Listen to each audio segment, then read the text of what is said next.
not finished up almost 600 points, 567 up in the Dow. But that was just one small part of the story yesterday. Scott Crothers and Stifel, good morning. Good morning, McGraw. Afraid to go to work these days? No, it's awesome.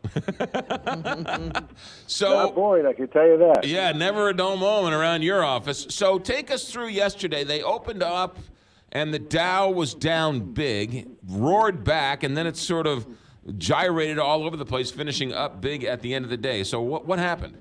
Yeah, it was kind of crazy. We started off down, and ironically, we were down 567 points at the low.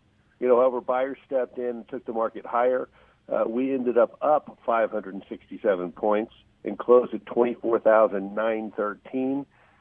We traded in another 1,100-point range, which is remarkable, and the yield on the 10-year U.S. Treasury fell a little to 2.768%. So, all right.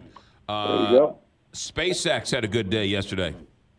Yes, and SpaceX successfully launched the heaviest rocket since we landed on the moon almost 50 years ago.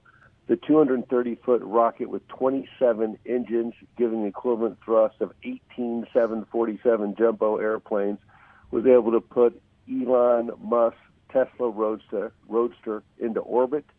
The two booster rockets successfully landed vertically after the launch, so this seems to have been a perfect launch. So yeah, there you go. We're going to talk about that in a couple minutes with ABC News correspondent who was down there for that whole event, so we'll get into that in a little bit.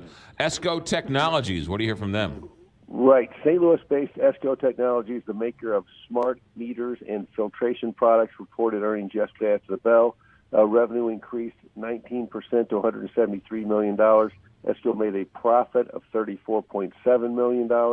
They also guided higher for the full year. So all in, this was a great report from Esco. And then what about Apple?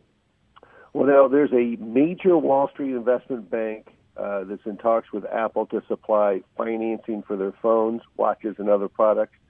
The bank thinks it can offer lower rates than the credit card companies. They also are planning on offering a deal where Apple customers can have a 2-year payment plan but can upgrade after 12 payments. So see how that works. It's interesting to see a major investment bank offering loans as small as $1,000. Yeah, that's interesting because that's getting into the AT&T game or the sort of provider game. They do a lot of that. They sort of self-finance the phone. So that's interesting. All right, I'm afraid to ask. We've had a wild run these last couple of days.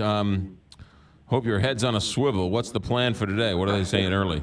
Right, looks like it's going to be another wild ride on Wall Street. The futures had the market down 300 points on the futures about an hour ago.